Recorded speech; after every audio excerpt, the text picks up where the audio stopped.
Hi, I'm Emily from Happy Houseplants, and I'm going to talk to you today about the Scindapsus Pictus.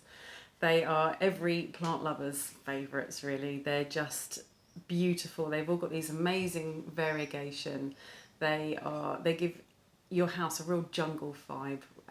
They grow very easily. They're great for a beginner plant, and they're so forgiving. If you forget a watering, they're really happy. If you overwater 1 week, they can handle that as well.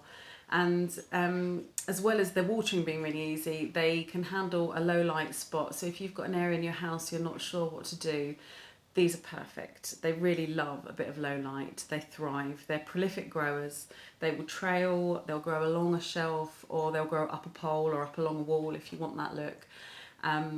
They would like a bit of fertilisation, so every month or so in the growing period. But if you wanted a real tropical feel that is super easy, this is it.